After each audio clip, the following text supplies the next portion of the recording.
I think that one of the things that Lean teaches us is to treat building your company and building your business as a process of learning and learning how to learning how to build your company as into a learning organization. So the thing about how risky it is to build a business, there's all these unknowns. You don't know if you're going to be able to build it. You don't know if people are going to pay for it. Most of those risks, they're not really big risks. They look like big risks, but they're actually can be subdivided into lots of small risks. So the first thing to do is to look at the overall problem that you're trying to solve and the things that you don't know, and to break it into as many small questions as you can.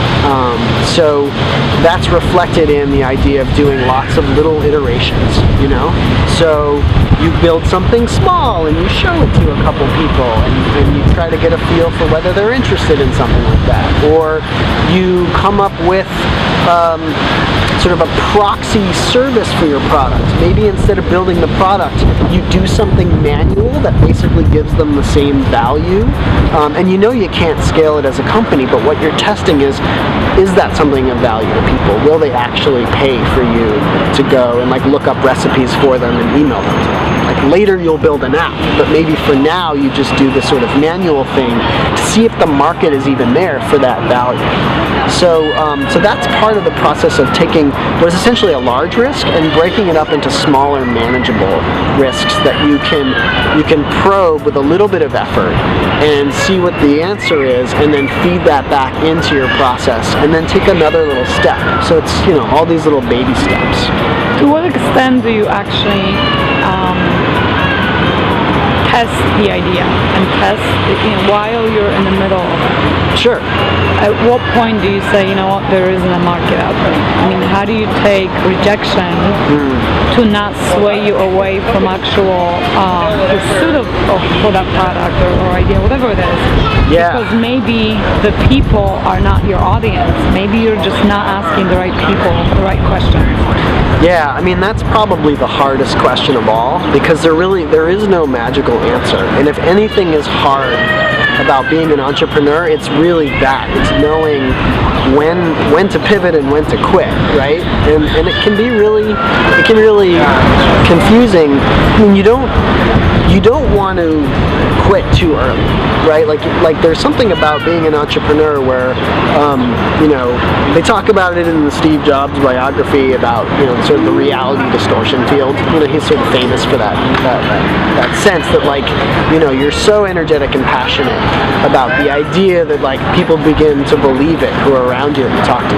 So that has a sort of gravitational force in one particular direction of moving you towards doing the thing. Usually entrepreneurs have too much of that, so they're less likely to give up too early. They're more likely to go too far.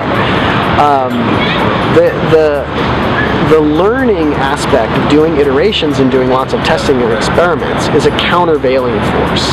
So that's like getting real data that gives you that reality check, that puts a prick in that reality distortion field bubble that you've created around your idea.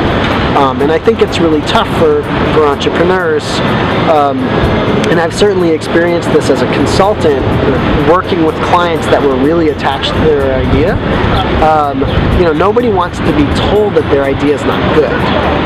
So that's a tricky thing. Like, you have to have a thick skin to be an entrepreneur, because it's quite likely that your idea is not good. Or maybe it's a good idea that it's not the right time, or there isn't really a market, or the time is past. You missed that boat, now it's time to move on. We don't need another iPhone app that has pictures of your dinner so you can share it with friends. Like, there's already 30 of those, so you pick another thing. And I think that goes back to the passion, where if you have real passion about solving a problem, it's likely that it's more of a larger abstract problem, that there isn't just one solution. Like, it's not just like, oh, I need the perfect widget to address this micro problem. You're probably concerned about something bigger, where there's lots of different ways to tackle it. And your first product that you build in your company, assuming it's successful, may even only be the first stone in a larger cathedral of success that you're building. And that could go in a lot of different directions. So, it's important to take everything with a grain of salt. Don't lie to yourself. If the data says that there's no market there's no market. But that doesn't mean that you're a bad person or you shouldn't be doing business. It just means you want to quit as early as possible on that idea and then switch to something else that might work. And that might be some subcomponent in the idea that failed maybe is still worth pursuing, and maybe you pull it out. Maybe it's for a different market segment. Maybe, Flickr started as a game, and then they pivoted to being a photo sharing service. Who saw that coming? So that's kind of interesting. That comes up a lot. So you have to be able to look at the data that you get and think creatively about how to either move further along to your goal, or if you're just not going to be able to get it, how to develop a new goal out of what you've got available. What can you make use of? Maybe there's some other product here, So do you think in order to be successful, whether it's a product or service, you have to be very flexible? Absolutely. Yeah. What if you're rigid? What if you're set in your ways? There are people who are very successful that are set in their ways.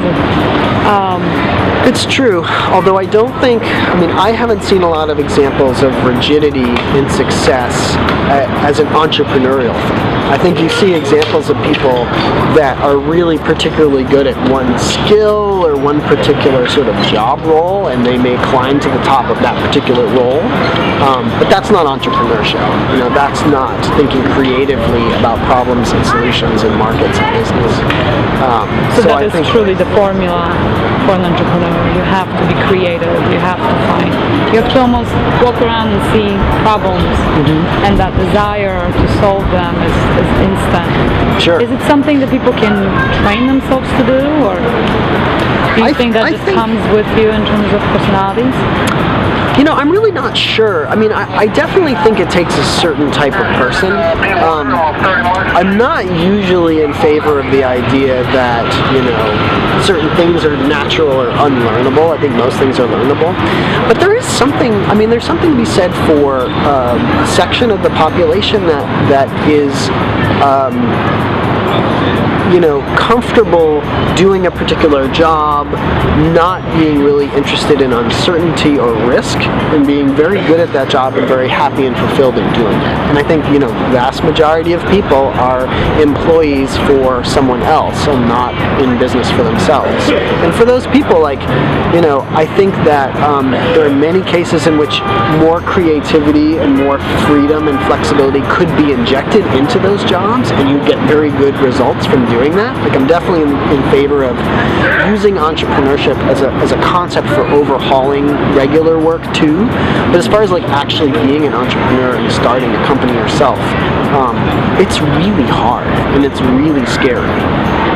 And it takes a lot of gumption to do it. And not everybody, at least, as they currently are in their mental state and skills they have, is really cut out for it at the moment. Maybe it is a learned skill. You certainly can I think if you have an idea that you wanna go after, and you're feeling like you're willing to take a little risk, give it a try. Maybe it is for you. There's really no way to know until you try it.